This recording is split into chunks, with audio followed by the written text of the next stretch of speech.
tem gente que prefere uma mentira fixa do que uma verdade variável.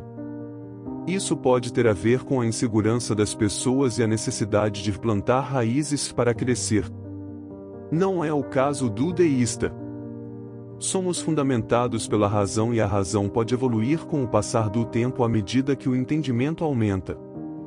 A diferença está em olhar para trás ou olhar para frente.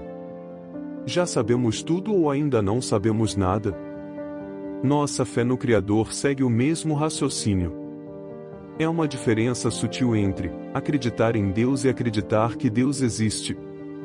Como deístas, acreditamos que Deus existe, fundamentados pela razão que temos até esse ponto de nossa evolução e com base no entendimento sobre tudo até agora. Reconhecemos a realidade que estamos num processo evolutivo e que há muito pela frente, portanto, não é inteligente fechar questão sobre nada. Mantemos nossa mente aberta. Uma certeza que temos é que Deus, ou o Criador, como preferimos chamar, é incognoscível, ou seja, não pode nunca poderá ser conhecido ou compreendido pela mente humana. Isso se parece um pouco com a filosofia agnóstica. Sim, mas para por aí. Sabemos disso pela aplicação lógica na relação entre Criador e criatura.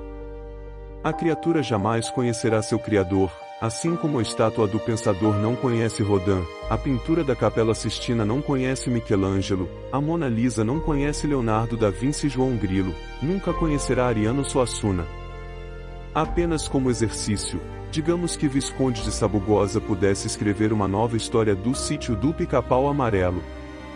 Então, Sabugosa não seria mais criatura e sim criador, mas mesmo assim, ele não poderia conhecer Monteiro Lobato. Logo, pela razão e pela lógica, jamais a criatura poderá conhecer seu Criador. Deus é incognoscível. Mas isso não nos impede de raciocinar sobre ele. Podemos e devemos exercitar nossa razão investigando o universo à procura de pistas que o Criador pode ter deixado e assim, evoluir mais e mais, nos aproximando dele em entendimento. Olhando atentamente a estátua do Pensador, podemos identificar traços únicos e exclusivos de Rodin. Os detalhes da Capela Sistina podem dizer alguma coisa de Michelangelo e prestando bastante atenção em João Grilo, talvez possamos compreender um pouco da personalidade de Ariano Suassuna. São essas pistas que o deísta procura desvendar com a ajuda da ciência, sem nunca ter a pretensão de conhecer ou afirmar algo sobre o Criador. Então, o que sabemos até esse momento que pode nos dar essas pistas? A teoria do Big Bang não é consenso, mas é a teoria aceita pela maioria das mentes mais brilhantes. Não podemos olhar tão distante para o passado a ponto de ver e comprovar o Big Bang, mas podemos olhar para o passado até um certo ponto, e o que vemos concorda, por enquanto, com essa teoria. Apenas para esclarecer, sim, podemos olhar o passado. Se o sol apagasse agora, levaria cerca de 8 minutos para você perceber. Esse é o tempo que a luz leva para chegar até nós, portanto, quando vemos o brilho das estrelas no céu, estamos vendo o passado delas e não o presente. Dito isso, e tendo como ponto de partida o Big Bang, podemos teorizar sobre o Criador utilizando nosso intelecto e as pistas deixadas. A teoria do Big Bang diz que o universo se originou da expansão de um único ponto de energia extremamente concentrado. Essa energia foi se expandindo e modificando, dando origem ao espaço e tudo o que há nele. Lembramos que o tempo é a quarta dimensão do universo, portanto, antes do Big Bang não havia tempo.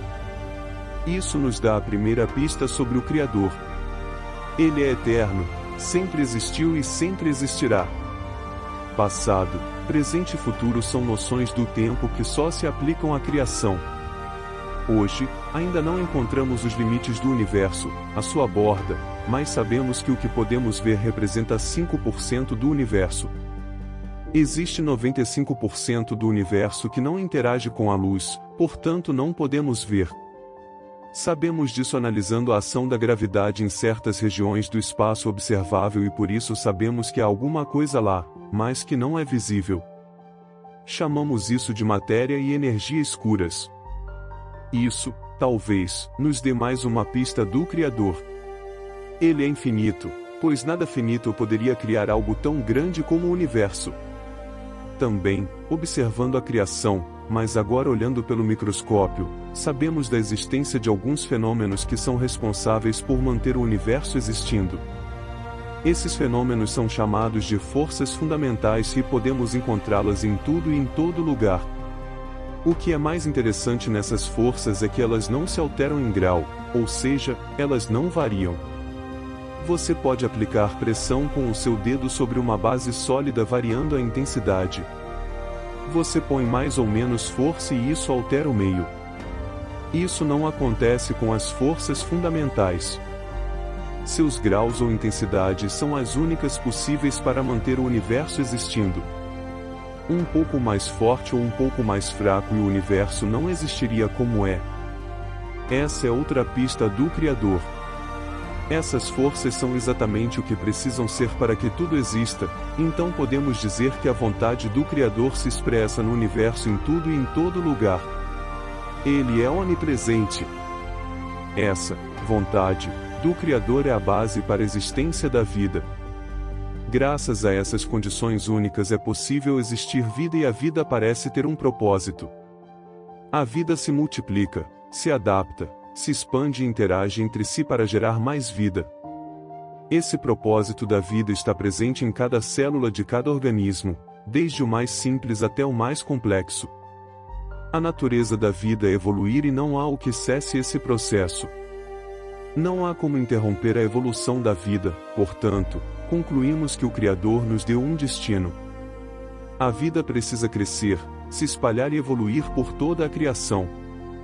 E como a vida pode se expandir pelo universo? Dentre todas as formas de vida conhecidas, nós fomos agraciados com a capacidade de controlar os elementos. Aprendemos a remexer a terra, a desviar a água, a aproveitar os ventos e manipular o fogo. Controlando esses elementos, construímos maravilhas e com essas maravilhas, passamos a observar o universo com mais detalhes e fomos capazes de conhecer e compreender os fenômenos naturais.